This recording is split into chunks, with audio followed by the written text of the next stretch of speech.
Ayan. Kailan ka huling may ginawang challenging na bagay? Oh, interesting question. Oh, sinong gustong mauna?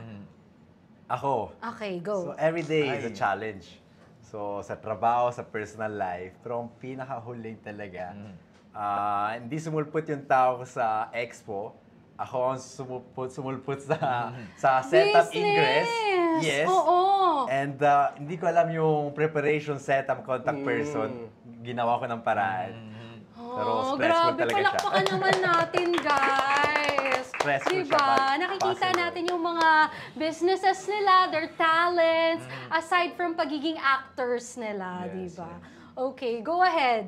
Si Ryan. Siguro ako right now, nagsiset up ako ng e-commerce website para dun sa perfume brand ng family ko. Oh. I have experience naman sa paggawa ng websites before, pero dati dinelegate ko lang yung e-commerce side. Ngayon ako na.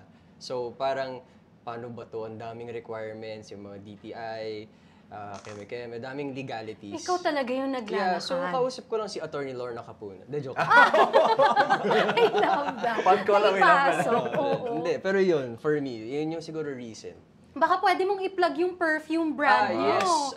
Guys, kung gusto mo ng 52,000 peso na pabango, di mo na kailangan Okay na gumastos ng gano'n. Meron kami for 999 pesos sa Tanfam Official on Facebook, Anya Perfume PH, and anyaperfume.com. Also, Sanda Watches on TikTok sa account ko. Oh, I wow. love Let's that. support, Nakikita guys. ko yung nagla-live yan, si Ryan. Sipag Alam mo, talaga si Ryan. enough sa akin yung nakikita mo ako nagla-live. Dapat bibili ka din. Ganun. Basta may discount. Discounted pag nagla-live ako. Sige. Tutukan ko yan. Si Michael naman. So, ako naman po is, actually, I'm just recently became the sports director ng Bacoor City.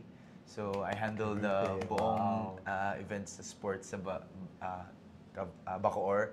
And recently, our projects that we had is yung car-free zone, strike zone, car-free Sunday. Very nice. Sama Uso kami ngayon dyan. di ba? Tumakbo Oo, kayo takbo this Sunday tayo naman. dyan. Tatakbo na naman kami ulit. First one was last week.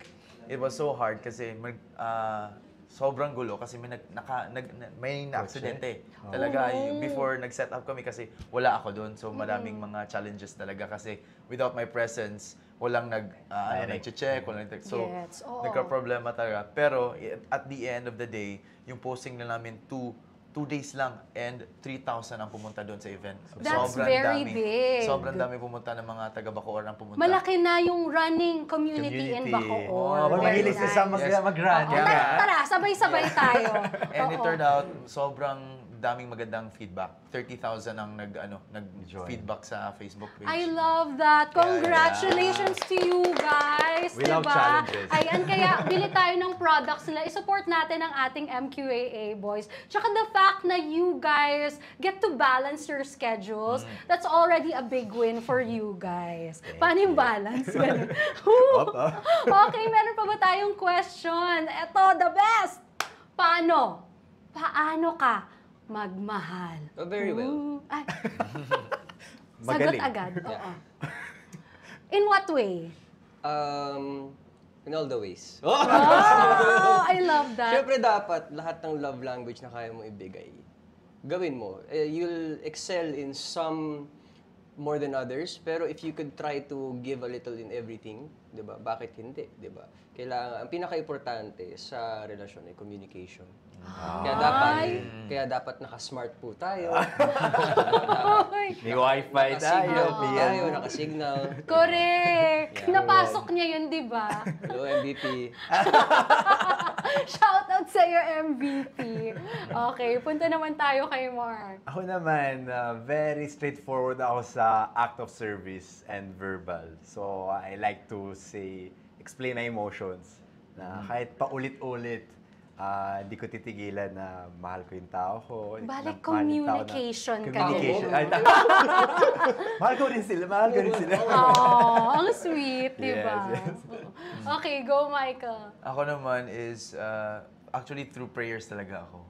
Pinagpipray ko yung mga mahal ko sa buhay, pinagpipray ko po yung mga nangyayari sa kanila para they're always safe and I always put God first talaga.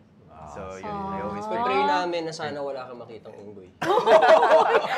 That's sweet. Bakit nasa uwi pa din tayo? Pero di ba, ang sweet pala nila, di ba?